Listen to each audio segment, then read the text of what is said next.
Après le choc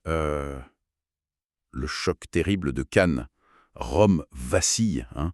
Des dizaines de milliers de soldats perdus, une armée entière anéantie. Hannibal, le génie carthaginois, il semble avoir la victoire à portée de main.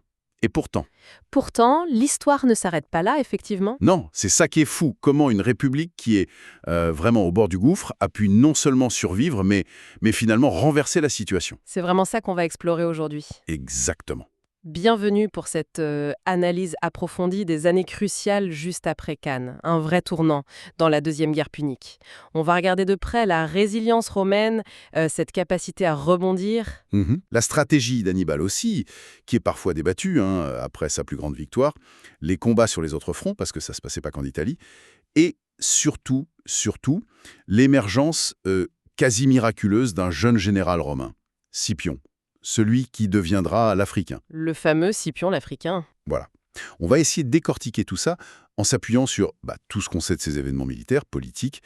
C'était décisif. Oui, et l'objectif, je pense, c'est d'aller un peu au-delà de la simple chronologie des faits. C'est vraiment de décrypter les stratégies, de comprendre les moments charnières, et aussi peut-être la psychologie des acteurs clés. Oui, la psychologie, c'est important. Comment Rome, qui semblait condamnée, a-t-elle pu trouver les ressources, la force pour l'emporter à la fin? Ce conflit, il offre des éclairages vraiment fascinants sur la stratégie, bien sûr, mais aussi sur le leadership en temps de crise extrême et sur la force de la détermination collective d'un État, quoi. C'est une vraie leçon, hein. C'est une leçon sur comment les vents de l'histoire peuvent tourner, parfois de manière spectaculaire. Alors, allons-y. Plongeons dans l'atmosphère de Rome, là, juste après Cannes. La panique, c'est le mot, non? Le Sénat se réunit, mais on sent la peur partout dans la ville. Ah oui, la peur est palpable. Les récits de l'époque parlent même de mesures religieuses assez extrêmes pour essayer d'apaiser les dieux, qu'on imaginait en colère après toutes ces défaites. Oui, on parle de sacrifices inhabituels. Et même cette histoire terrible des deux Vestales, accusées d'avoir rompu leurs vœux, enterrées vivantes. Ça montre bien l'état de choc, le désarroi total. C'est, c'est une dualité assez saisissante en fait. D'un côté, cette panique qui frôle la superstition et de l'autre, une réaction de l'État d'une fermeté, d'une rapidité incroyable. Ah oui, Rome refuse de plier. Absolument, Rome refuse de se voir vaincue. Une nouvelle armée est levée, mais en un temps record.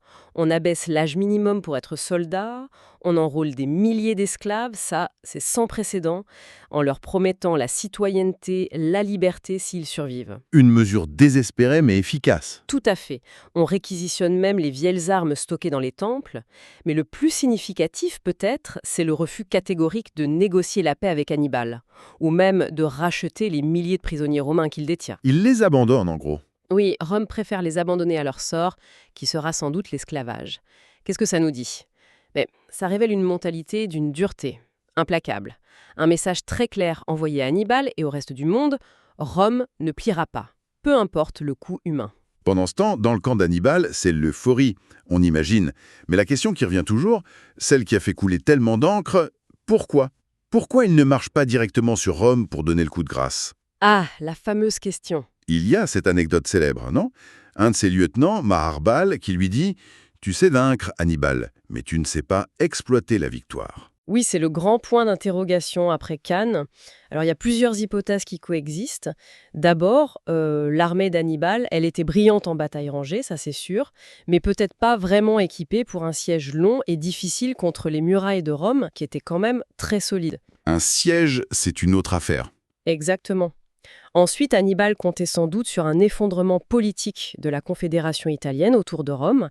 Il espérait que la défection des alliés du Sud suffirait à étrangler Rome économiquement, politiquement. Donc il attendait que Rome s'effondre de l'intérieur, en quelque sorte. Voilà, sa stratégie visait peut-être plus à consolider ses alliances dans le Sud, à y établir une base solide, plutôt qu'à risquer un assaut frontal sur Rome, qui aurait été coûteux et dont l'issue était incertaine. C'est ça qui est fascinant en fait. Voir comment un génie militaire comme lui a pu si bien lire la tactique romaine sur le champ de bataille, Oui. mais si mal évaluer leur détermination politique et leur capacité à se mobiliser. C'est peut-être là une des clés de la fin de l'histoire. Et Rome, justement, elle apprend de ses erreurs. Fini les charges désastreuses, on revient de manière très pragmatique à la stratégie de Fabius Maximus, le fameux Cunctator, le temporisateur. C'était quoi exactement cette approche? C'est un retour à la prudence, la plus extrême. La stratégie fabienne, c'est l'art d'éviter la grande bataille contre un adversaire qui est tactiquement supérieur. L'idée, c'est de harceler l'ennemi, d'attaquer ses petits groupes isolés, de couper ses ravitaillements. Le fatiguer, quoi. Voilà, le fatiguer, mais refuser systématiquement l'affrontement majeur. Hannibal, lui, recherche désespérément pour écraser une nouvelle armée romaine. Rome mobilise énormément, on parle de plus de 20 légions en même temps sur différents fronts, mais elle utilise ses forces pour reconquérir méthodiquement les villes du sud qui avaient rejoint Hannibal. Plutôt que de chercher le choc frontal. Malin, ça met Hannibal dans une position très inconfortable, j'imagine. Ah oui, il doit courir partout pour protéger ses alliés italiens, qui sont peut-être pas si fiables que ça des contre-offensives romaines. C'est un peu un jeu de tape-taupe, non? Dès qu'il sécurise un endroit et qu'il bouge, hop, les Romains frappent ailleurs. C'est exactement ça. Il ne peut pas être partout à la fois. Et surtout, il ne peut pas quitter le sud de l'Italie sans perdre tout ce qu'il a gagné et le soutien de ses alliés. C'est ironique, hein? Cette région qu'il a conquise grâce à son génie devient une sorte de prison dorée. Il faut bien rappeler, tu as raison, que la guerre, elle ne se joue pas juste entre Hannibal et Rome en Italie. Il y a d'autres fronts qui sont tout aussi importants. Au nord, par exemple, les Romains subissent encore une défaite contre les Celtes alliés d'Hannibal. Dans la forêt de Litana, je crois. Oui, c'est ça. Et les récits sont assez macabres. Ouais. Le crâne du général romain utilisé comme coupe, ambiance. Exemple, Syracuse, qui était un allié historique de Rome, change de camp après Cannes. Il faut un siège long, difficile, mené par le consul Marcellus pour la reprendre. C'est là qu'intervient Archimède. Exactement. C'est pendant ce siège qu'on a les histoires sur Archimède et ses machines de guerre incroyables, la fameuse griffe pour soulever les navires romains, peut-être des miroirs pour les incendier. Sa mort pendant le sac de la ville, malgré les ordres de l'épargner, reste un épisode assez tragique. Ah oui. Mais au final, Rome sécurise la Sicile et puis la Sardaigne, deux îles absolument vitales pour le blé et le contrôle de la mer. Et aussi des répercussions à l'Est, non? Avec la Macédoine. Tout à fait. Le roi Philippe V de Macédoine y voit Rome affaiblie, alors il s'allie à Hannibal. C'est une menace sérieuse, mais Rome, même si elle est engagée partout, arrive à le contenir en Grèce. Grâce à des alliances locales, une petite force sur place. Elle l'empêche d'envoyer des renforts importants à Hannibal en Italie. Impressionnant quand même, cette capacité romaine à gérer plusieurs fronts. Oui, c'est leur force structurelle, mais c'est sans doute en Espagne que se joue une partie vraiment décisive pour la suite. L'Espagne, la base arrière de Carthage. Absolument. C'est leur source principale de richesse, les mines d'argent et de mercenaires. Au début, les Romains y ont des succès grâce aux frères Scipion, le père et l'oncle de notre futur héros. Mais, coup dur, les deux généraux sont tués au combat, leurs armées sont détruites, la présence romaine en Espagne est sur le point de s'effondrer complètement. C'est un moment très, très difficile pour Rome.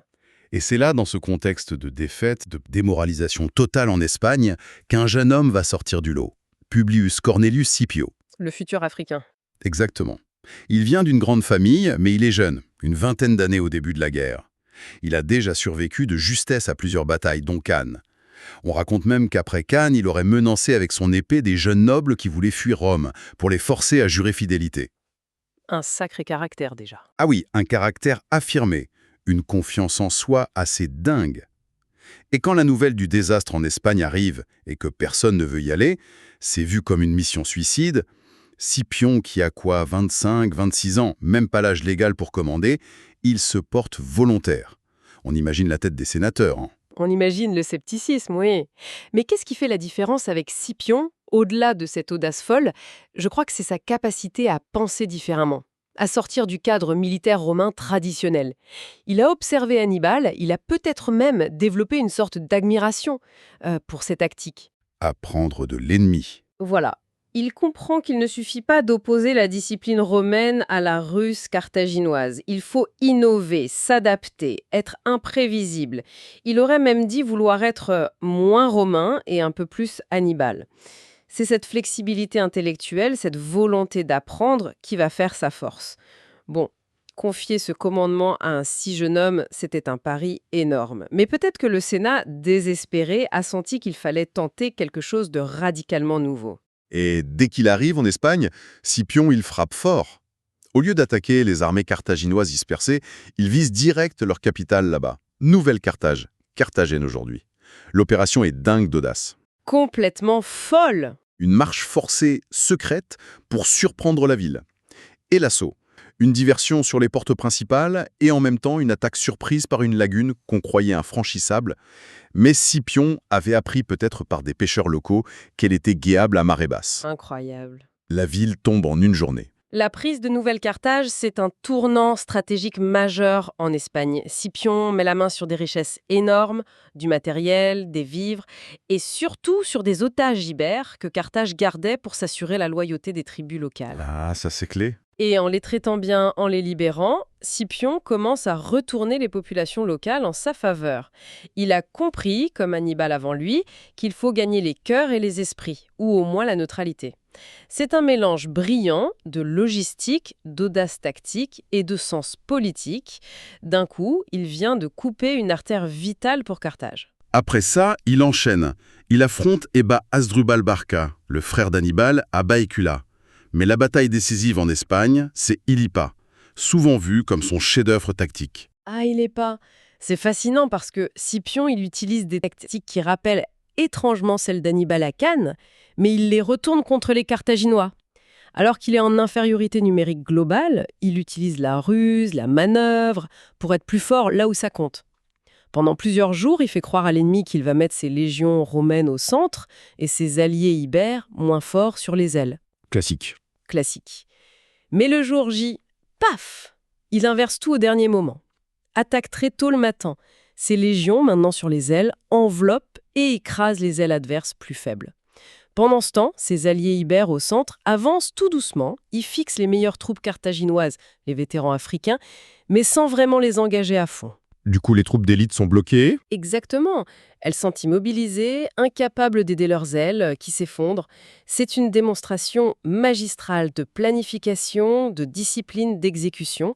Scipion a non seulement appris d'Hannibal, mais là, on peut dire qu'il l'a surpassé sur son propre terrain. La manœuvre tactique complexe. Et cette victoire, Ilipa, ça sonne la fin de la présence carthaginoise organisée en Espagne. Scipion a réussi là où son père et son oncle avaient échoué. Il a sécurisé cette province clé pour Rome. Un succès total. Pendant ce temps, retournons en Italie. Là, pour Hannibal, ça devient de plus en plus dur. Les renforts de Carthage, ils arrivent au compte-gouttes, voire pas du tout. Oui, les sources antiques suggèrent qu'il y avait peut-être des oppositions politiques à Hannibal, à Carthage même. Certains sénateurs préféraient peut-être mettre les ressources ailleurs. Et les victoires de Scipion en Espagne n'aident pas, j'imagine. Ça détourne l'attention et les moyens. Exactement. Hannibal tente bien une diversion spectaculaire. Il marche jusqu'aux portes de Rome, le fameux Hannibal ad portas, mais c'est sans doute une feinte pour essayer de sauver Capoue, sa principale alliée en Italie, qui est assiégée. Et ça marche ? Non. La manœuvre échoue, Rome ne panique pas cette fois, et Capoue finit par tomber. Et elle est punie de manière exemplaire. Dur. Hannibal est de plus en plus isolé, et le coup de grâce psychologique arrive quand son frère, Hasdrubal, celui qu'il attendait tant, réussit à quitter l'Espagne après Baec-le-Clat, à traverser les Alpes avec une nouvelle armée pour le rejoindre, mais il est intercepté et vaincu au nord de l'Italie à la bataille du Métaure. Et la nouvelle arrive à Hannibal de manière brutale. Oui, les Romains lui envoient la tête coupée de son frère, jetée par-dessus la palissade de son camp. C'est d'une brutalité terrible. Ça anéantit son dernier grand espoir de renverser la guerre en Italie.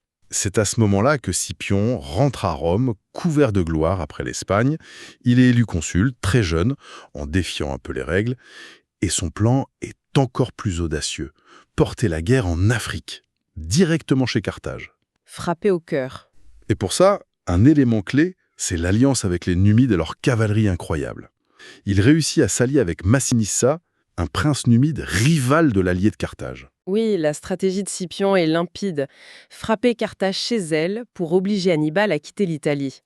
C'est la seule solution pour libérer l'Italie. Et l'alliance avec Massinissa et sa cavalerie numide, c'est absolument crucial. Ça va enfin donner à Scipion l'avantage en cavalerie qui avait si souvent manqué aux Romains contre Hannibal. L'invasion de l'Afrique commence. À Carthage, c'est la panique. Scipion gagne une première bataille importante par la ruse. Il fait semblant de négocier, repère que les camps ennemis sont faits de matériaux inflammables. Des huttes en roseau, oui. Et il lance une attaque nocturne surprise. Il met le feu d'abord au camp des Numides alliés de Carthage, puis profite de la confusion pour attaquer et détruire l'armée carthaginoise juste à côté. Face à ça, le Sénat carthaginois n'a plus le choix. Non, la décision est inévitable. Rappelez Hannibal. Après 16 ans passés en Italie à se battre sur le sol ennemi, il doit rentrer défendre sa propre patrie. 16 ans? Quelle ironie dramatique, hein? L'homme qui a fait trembler Rome, qui a vécu et combattu pendant une décennie et demie en Italie, est forcé de tout laisser tomber pour une ultime bataille, défensive cette fois. Toute sa campagne italienne, l'œuvre de sa vie qui s'achève comme ça, brutalement. Avant la bataille finale, Zama, les récits parlent d'une rencontre historique entre les deux géants, Scipion et Hannibal. Un moment de respect mutuel apparemment. Hannibal aurait plaidé pour la paix en avertissant Scipion sur les caprices de la fortune. Mais Scipion refuse. Il est confiant, il a l'avantage, notamment avec sa cavalerie. C'est aussi peut-être là qu'a lieu cette fameuse conversation où Hannibal se classe 3e plus grand général, après Alexandre et Pyrrhus. Ah oui, et il ajoute que s'il avait battu Scipion, il se serait mis devant tout le monde. Exactement. Légende ou vérité, ça montre la stature des deux hommes. Et puis c'est Zama, 202 avant Jésus-Christ, l'affrontement final. L'apothéose de ce duel stratégique. Et là, les rôles sont inversés par rapport à Cannes. Hannibal a plus d'infanterie, surtout ses vétérans d'Italie en 3e ligne. Mais Scipion, lui, a une cavalerie bien supérieure grâce aux Numides et Massinissa. Et les éléphants d'Hannibal? Ah, les éléphants. Hannibal en lance 80, mais Scipion avait prévu le coup. Il a organisé ses troupes en colonnes, ça crée des couloirs, les éléphants sont canalisés dedans, effrayés par les corps, les projectiles, ils sont neutralisés. Certains se retournent même contre les Carthaginois. Incroyable. La cavalerie de Scipion et Massinissa charge, met en déroute la cavalerie carthaginoise et la poursuit loin du champ de bataille. Après, c'est le choc de l'infanterie. C'est très dur. Les 2 premières lignes d'Hannibal cèdent, mais ses vétérans en 3e ligne tiennent bon. C'est tendu. L'infanterie romaine va-t-elle s'épuiser avant que sa cavalerie ne revienne? Le suspense. Et finalement, la cavalerie revient juste à temps. Elle charge les vétérans d'Hannibal sur leurs arrières. C'est terminé, Hannibal est vaincu. Pour la première fois de manière décisive en bataille rangée. Zama, la fin de la Deuxième Guerre punique. Carthage doit accepter des conditions de paix terribles.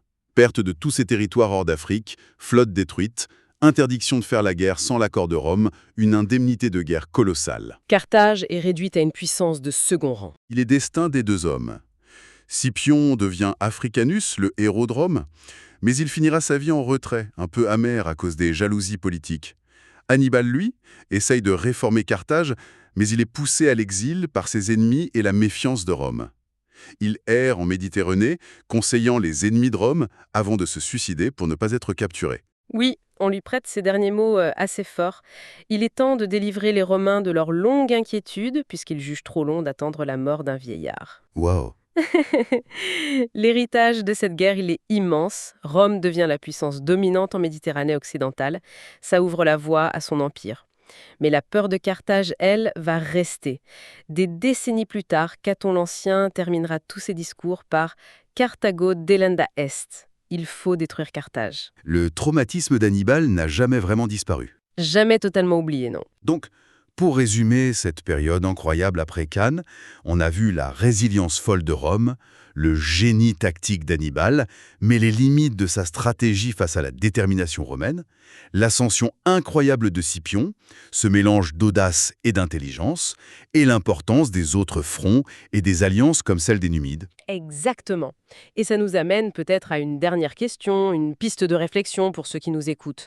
Au-delà du talent individuel, incontestable d'Hannibal et de Scipion, est-ce que la victoire romaine n'était pas, en fin de compte, déterminée par des facteurs plus structurels?